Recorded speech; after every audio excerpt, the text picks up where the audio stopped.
ರಾಜ್ಯದಲ್ಲಿ honey trap Congress BJP JDS ಒಳ ಒಪ್ಪಂದಗಳನ್ನು ನೋಡಿ ಜನರಿಗೆ ರಾಜಕಾರಣಿಗಳ ಬಗ್ಗೆ ಅಸಹ್ಯ ಹುಟ್ಟಿಸುತ್ತಿದ್ದು ಎಲ್ಲವೂ ಸರಿಯಾಗಬೇಕೆಂದು ಶಾಸಕ ಬಿಪಿ ಹರೀಶ್ ಹೇಳಿದರು. ಸುದ್ದಿಗಾರರೊಂದಿಗೆ ಮಾತನಾಡಿದ ಅವರು, ಸದನದಲ್ಲಿ ಸಚಿವ ರಾಜಣ್ಣ ಅವರು ಹನಿ ಟ್ರ್ಯಾಪ್ 48 ಜನರದ್ದು ಇದೆ ಎಂದೆಲ್ಲ ಹೇಳಿದ್ದರು. ಆದರೆ ಪಕ್ಷದಿಂದ ಏನು ಆದೇಶ ಬಂತೋ ಗೊತ್ತಿಲ್ಲ, ಈಗ ಹಿಂದೇಟು ಹಾಕುತ್ತಿದ್ದಾರೆ.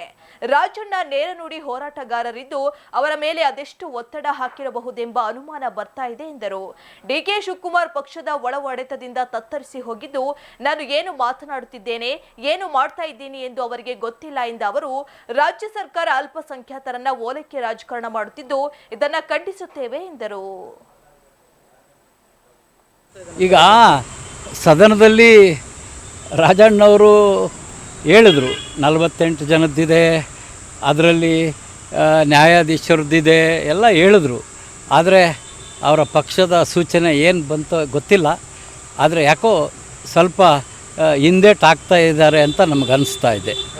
ಅವರು ರಾಜಣ್ಣವರು ನೇರ ನುಡಿ ಹೋರಾಟಗಾರರು, ಅವ್ರನ್ನ ಅದೆಷ್ಟು ಒತ್ತಡ ಹಾಕಿದ್ದಾರೆ ಅಂತಕ್ಕಂಥ ಅನುಮಾನ ನಂಗೆ ಬರ್ತಾ ಇದೆ. ಒಟ್ಟಾರೆ ರಾಜ್ಯದ ಈ ಒಂದು ಬೆಳವಣಿಗೆ, ಅದು ಹನಿ ಟ್ರ್ಯಾಪ್ ಇರ್ಬೋದು, ಮತ್ತು ಕಾಂಗ್ರೆಸ್ BJP JDS ನಾಯಕರ ಒಳ ಒಪ್ಪಂದ ಇರ್ಬೋದು, ಇವೆಲ್ಲ ವಿಚಾರಗಳು ಕರ್ನಾಟಕ ರಾಜ್ಯದ ರಾಜಕಾರಣಿಗಳ ಬಗ್ಗೆ ಅಸಹ್ಯ ಮೂಡಿಸ್ತಕ್ಕಂಥದ್ದು ನಡೀತಾ ಇದೆ. ಒಟ್ಟಾರೆ ಇದೆಲ್ಲವೂ ಕೂಡ ಸರಿ ಆಗಬೇಕಂತಕ್ಕಂಥದ್ದು ನಮ್ಮ ಉದ್ದೇಶ. ನೋಡಿ, DK ಶಿವಕುಮಾರ್ ಅವರು ಅವರ ಪಕ್ಷದ ಒಳ ಏಟಿನಿಂದ ತತ್ತರಿಸೋಗ್ಬಿಟ್ಟಿದ್ದಾರೆ. ಅವ್ರಿಗೆ ನಾನು ಏನು ಮಾತಾಡ್ತೀನಿ, ಏನು ಮಾಡ್ತಾಯಿದ್ದೀನಿ ಅಂತಕ್ಕಂಥದ್ದು ಕೂಡ ಗೊತ್ತಾಗ್ತಾ ಇಲ್ಲ.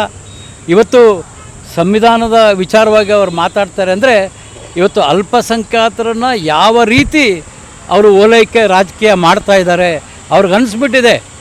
ಅಲ್ಪಸಂಖ್ಯಾತರನ್ನು ಬಿಟ್ಟರೆ ಕಾಂಗ್ರೆಸ್ ಪಕ್ಷಕ್ಕೆ ಯಾರೂ ಕೂಡ ಒಪ್ಪೋದಿಲ್ಲ ಅಂತಕ್ಕಂಥ ಅನುಮಾನ ಬಂದು ಆಗ ಈ ರೀತಿ ಆಟ ಆಡ್ತಾ ಇದ್ದಾರೆ. ಇದನ್ನು ನಾವು ಖಂಡಿಸ್ತೀವಿ.